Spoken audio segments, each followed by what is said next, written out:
ਅੱਗੂ ਮੰਜ਼ਲ ਆਵੇ ਭਾਈ ਵਿੱਚ ਵਾਦੀ ਤੋਹੀਦੇ। ਆਬਦ ਤੇ ਮਬੂਦ ਮਲਿੰਦੇ ਦੋਈ ਨਾ ਪੀਰ ਮੁਰੀਦੇ। ਸਿਰ ਕੱਢਣ ਹਿੱਕ ਗਲਮੇ ਵਿੱਚੋਂ ਲੱਖ ਸਿਰਾਂ ਦੇ ਰਲ ਕੇ। ਇਸ ਗਲਮੇ ਥੀ ਬਾਹਰ ਨਾ ਜਾਵੇ ਖਸ਼ ਦਾਣਾ ਚੱਲ ਕੇ। ਅਜ਼ਲ ਅਬਦ ਦਾ ਜਮਾ ਹਿੱਕੋ ਇਹ ਗਲਮਾ ਵਿੱਚ ਕਾਰੂ। ਹਰ ਦਾ ਰੂਪ ਮੁਹੰਮਦ ਬਖਸ਼ਾ ਹੈ ਹਿੱਕਸੇ ਸਰਕਾਰੂ। ਤੋੜੇ ਬਹੁਤੇ ਰੂਪ ਦਸੇਵਣ ਤੋੜੇ ਥੋੜੇ ਅਸਲ ਅੰਦਰ ਸਭ ਹਿੱਕ ਹੋਵਣਗੇ ਨदियों नीर ਵਿਛੋੜੇ। ਅਜ਼ਲੋਂ ਘਿਣ ਅਬਦ ਤੱਕ ਪਾਈ ਕੰਮ ਹੋਇਆ ਜਦ ਸਾਰਾ। ਕੌਣ ਦੋਇਆ ਫਿਰ ਬਾਹਰ ਰਸੀ ਹਿੱਕੋ ਹਿੱਕ ਆਕਾਰਾ। ਹਿਕਸ ਦੀਵਾਨੇ ਕੋਲੋਂ ਪੁੱਛਿਆ ਸ਼ਹਿਸੇ ਹਿਕਸ ਪਿਆਰੇ। ਦੱਸ ਅਸਾਨੂੰ ਕੀ ਕੁਝ ਕਹੀਏ ਇਹ ਜਗ ਆਲਮ ਸਾਰੇ। ਅੱਗੋਂ ਫੇਰ ਦੀਵਾਨੇ ਕਹਿਆ ਦਸਾਂ ਨਾਲ ਮਸਾਲੇ। ਸਿੱਥੇ ਦਾ ਹਿੱਕ ਰੁੱਖ ਬਣਾਇਆ ਕਾਰੀਗਰੇ ਕਮਾਲੇ। ਡਾਲੀ ਪੱਤਰ ਫੁੱਲ ਬਣਾਏ ਸੈਂਕੜੇ ਕਲੀ ਮਮੋਲੀ। ਹੱਥ ਵਿੱਚ ਮਲੇ ਭੱਜੇ ਸਭ ਚਿੱਤਰ ਬਣੇ ਹਿੱਕੋ ਮੁੜ ਗੋਲੀ। ਜਾਓ ਹਿੱਕੋ ਸਿੱਥਾ ਆਹ ਨਕਸ਼ ਗਏ ਭੱਜ ਸਾਰੇ। ਹਿੱਕੋ ਹਿੱਕ ਮੁਹੰਮਦ ਬਖਸ਼ਾ ਮੈਂ ਤੂੰ ਕੌਣ ਵਿਚਾਰੇ। ਜੇ ਕੋਈ ਗਰਕ ਨਾ ਹੋਇਆ ਭਾਈ ਵਹਦਤ ਦੇ ਦਰਿਆਵੇ। ਕੀ ਹੋਇਆ ਜੇ ਆਦਮ ਵਸਦਾ ਲੀਕ ਨ ਮਰਦ ਕਹਾਵੇ। ਨੇਕੀ ਬਦੀ ਨ ਤੱਕਦੇ ਸੋਈ ਜੋ ਵਹਦਤ ਵਿੱਚ ਪੋਤੇ। ਨੇਕੀ ਬਦੀ ਤੁਦਾਹੀਂ ਭਾਈ ਅਸੀਂ ਤੁਸੀਂ ਜਦ ਬੋਤੇ। ਜਾਂ ਆਪਣੇ ਆਪੇ ਅੰਦਰ ਜਾ ਬੰਦੇ ਦੀ ਹੋਸੀ। ਕਰ ਸ਼ਾਦੀ ਕਦੀ ਹੱਸੇਗਾ ਕਦੀ ਗਮਾਂ ਵਿੱਚ ਰੋਸੀ।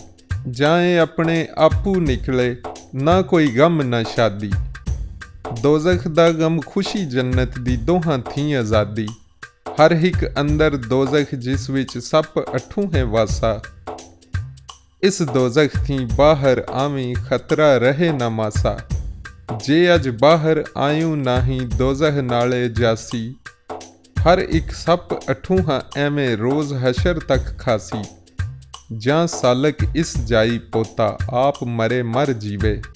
ਗੁੰਮ ਹੋਵੇ ਮੁੜ ਬਾਹਰ ਨਿਕਲੇ ਗੂੰਗਾ ਡੋਰਾ ਥੀਵੇ। ਕਦੇ ਰਲੇ ਇਸ ਜ਼ਾਤੇ ਅੰਦਰ ਕਦੇ ਕਰੇ ਮੁੜ ਜ਼ਾਤੂ। ਸੂਰਤ ਅਜਬ ਬਣੀ ਪਰ ਖਾਲੀ ਬਦਨੂ ਬਦਨ ਸਿਫਾਤੂ। ਚਾਰ ਚੋਹਾਂ ਥੀ ਆਵਣ ਬਾਹਰ ਵੱਧਦੇ ਲੱਖਾਂ ਥੀ। ਇਸ ਦਫ਼ਤਰ ਦੇ ਹਰਫ ਨ ਦਿਸਦੇ ਅੰਨੇ ਅਕਲ ਅੱਖਾਂ ਥੀ। ਦੂਰ ਕਿਤੇ ਇਸ ਸ਼ਹਿਰੋਂ ਬਾਹਰ ਫਿਰਦਾ ਅਕਲ ਵਿਚਾਰਾ। ਜਿਸ ਇਹ ਸਿਰ ਜ਼ਰਾ ਹਿੱਕ ਲੱਦਾ ਹਰ ਥੀ ਹੋਇਆ ਨਿਆਰਾ। ਅਕਲੋਂ ਫਿਕਰੋਂ ਬਾਹਰ ਆਵੇ ਨੱਚਦਾ ਫਿਰੇ ਦੀਵਾਨਾ। ਆਖੇ ਹਬਰ ਨਹੀਂ ਮੈਂ ਕਿਹੜਾ ਮੇਰਾ ਖਾਨਾ। ਨਾ ਮੈਂ ਬੰਦਾ ਬਾਰੀ ਸੁਣਦਾ ਕੀ ਹਾਂ ਨਰ ਨਾ ਮਾਦੀ। ਬੰਦਗੀਆਂ ਗੁੰਮ ਹੋਈਆਂ ਨਾਲੇ ਨਾ ਕੁਝ ਰਹੀ ਆਜ਼ਾਦੀ। ਨਾਲੇ ਸਿਫਤਾਂ ਵਾਲਾ ਹੁੰਦਾ ਫੇਰ ਸਿਫਤ ਨਾ ਜਾਣੇ। ਆਰਫ ਹੁੰਦਾ ਪਰ ਉਸ ਵੇਲੇ ਮਾਰਫਤ ਨਾ ਜਾਣੇ। ਮਣਾ ਮਣੀ ਕੁਝ ਰਹਿੰਦੀ ਨਹੀਂ ਕੋਈ ਕਹਾਵੇ ਕਿਸ ਦਾ। ਜੇਕਰ ਉਸ ਵੱਲ ਤੱਕੀਏ ਅੱਗੋਂ ਆਪਣਾ ਆਪ ਹੈ ਦਿਸਦਾ। ਆਪਣੇ ਵੱਲੋਂ ਜਦ ਫਿਰ ਵੇਖੇ ਉਹ ਨਜ਼ਰੀ ਆਵੇ। ਚਿਤ ਵੱਲ ਵੇਖੇ ਇਹੋ ਲੇਖਾ ਕੋਈ ਨਖੇੜ ਨਾ ਪਾਵੇ। ਜਾਂ ਤੂੰ ਗੁੰਮ ਹੋਵੇਂ ਵਿੱਚ ਇਸ ਦੇ ਆਪਣੀ ਛੋੜ ਨਿਸ਼ਾਨੀ। ਇਹ ਤੋਹੀਦ ਮੁਹੰਮਦ ਬਖਸ਼ਾ ਦੱਸੇ ਕੌਣ ਜ਼ੁਬਾਨੀ। ਇਹ ਤੋਹੀਦ ਮੁਹੰਮਦ ਬਖਸ਼ਾ ਦੱਸੇ ਕੌਣ ਜ਼ੁਬਾਨੀ।